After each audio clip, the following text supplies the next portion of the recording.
Welcome, dear Cosmic Spirit, to our Cosmic Ducklings soul family.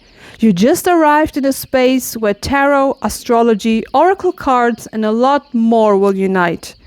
While creating this union of cards, we will embark on a journey of reflection, unknown secrets, past, present, and future challenges, and chances, as well as limitless exploration of spirits by being open and receptive for what messages and insights may come.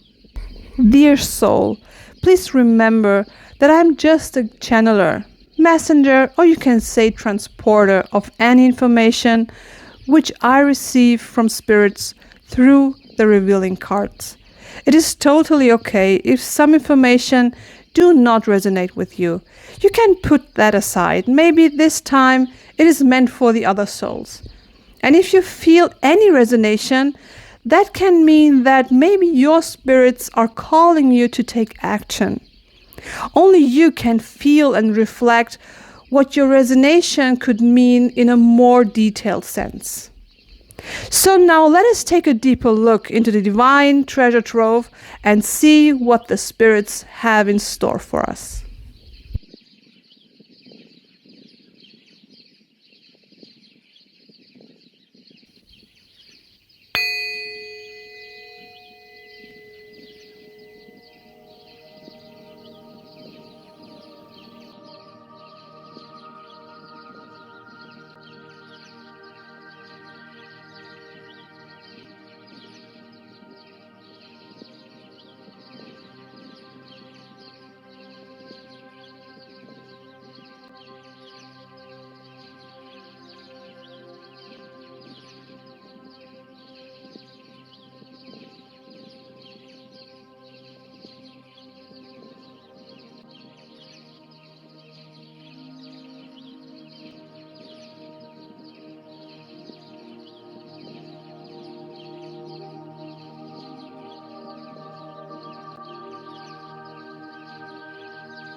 My first intuition when I looked at the big picture was that there's somehow a dialogue going on, but not just a dialogue in the sense of communication itself, but rather the need of a grounding communication which feels familiar to us.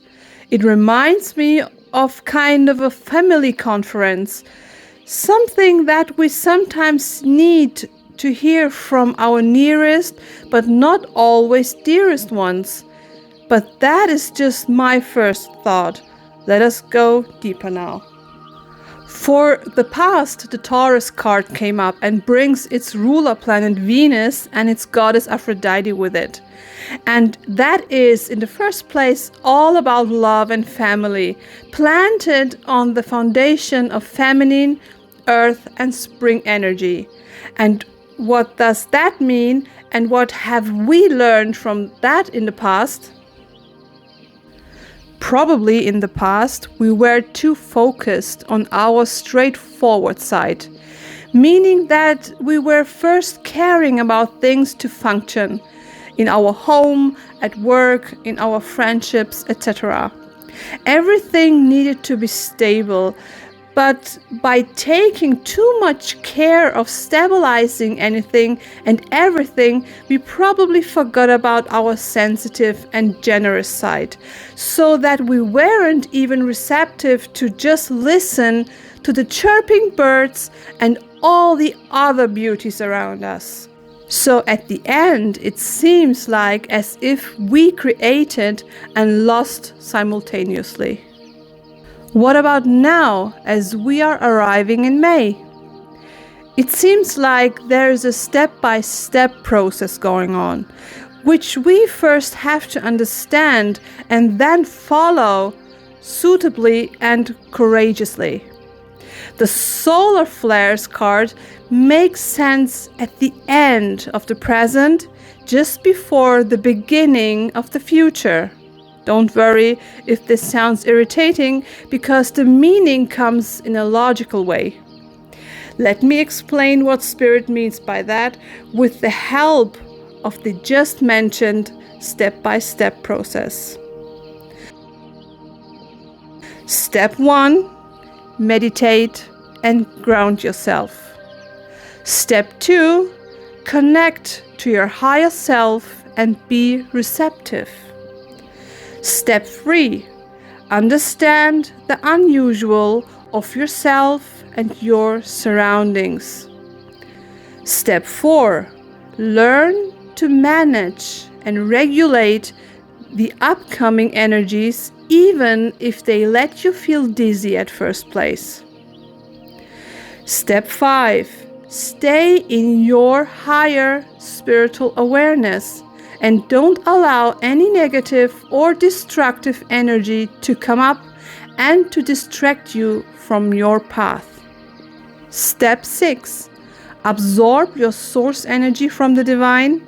By that, you can have the power to increase the solar energies. Step 7, when you feel the fulfillment of your increased power, now release it. If you struggle with visualizing that step, I give you some cinematic examples you probably know.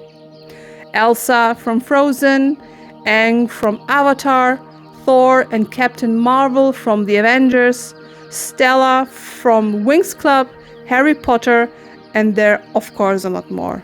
They all have one thing in common. They're all balancing and focusing their energies within themselves in their individual way, so that they can release their summoned power at any moment they need. This is very crucial for them to do so, because if they would stop to balance and focus their source energies, then they just can't use their powers properly. Their power could get uncontrollable and with that even destructive. You're welcome to pick the example which helps you best to visualize that. Step 8. Help others to understand what's happening right now in the realms of energies, so that they can also absorb the positive solar energies. Step 9.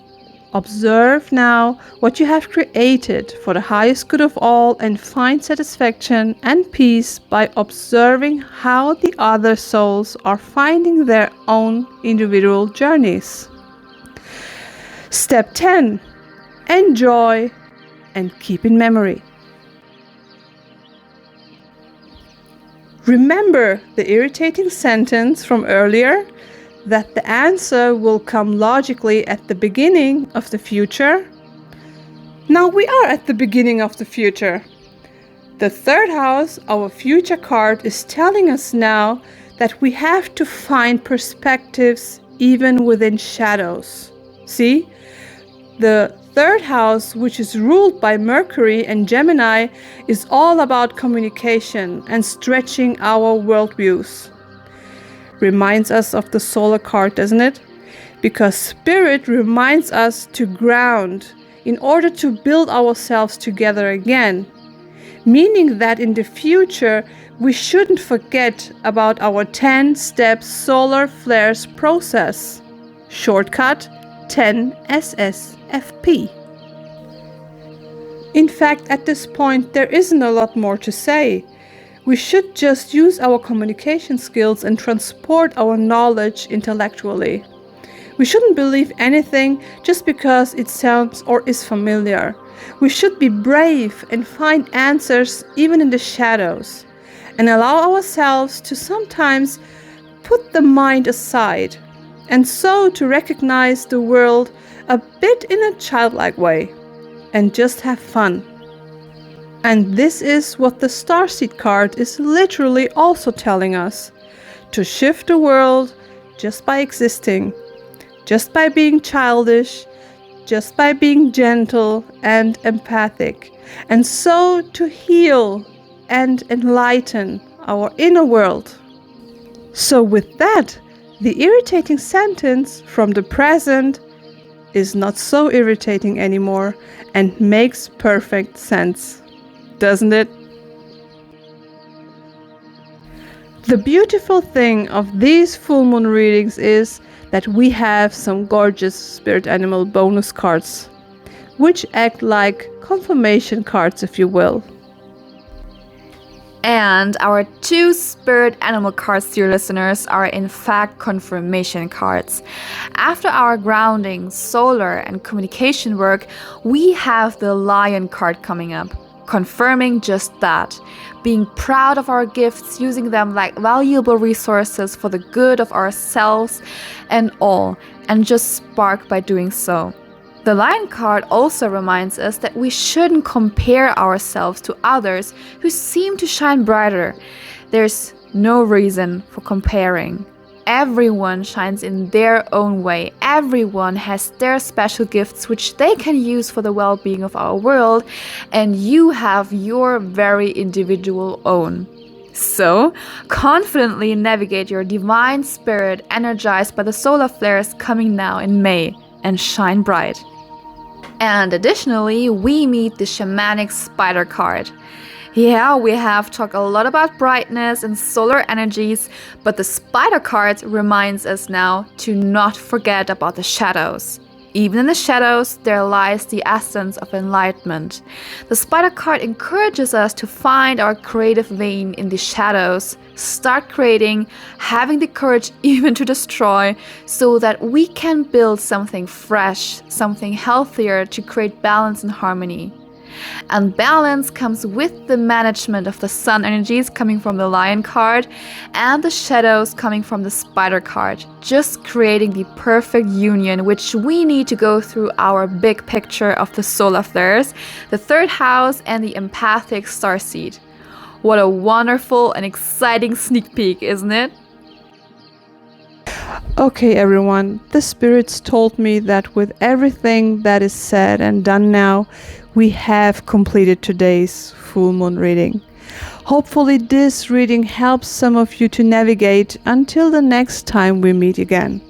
Remember that it is totally okay if some information do not resonate with you. You can put that aside. Maybe this time it is meant for the other souls. And if you feel any resonation, that can mean that maybe your spirits are calling you to take action. Only you can feel and reflect what your resonation could mean in a more detailed sense. I am very curious about how the next full moon readings will evolve. On the basis of what the cards told us today, it will be very exciting to see how we will move forward to the next full moon readings.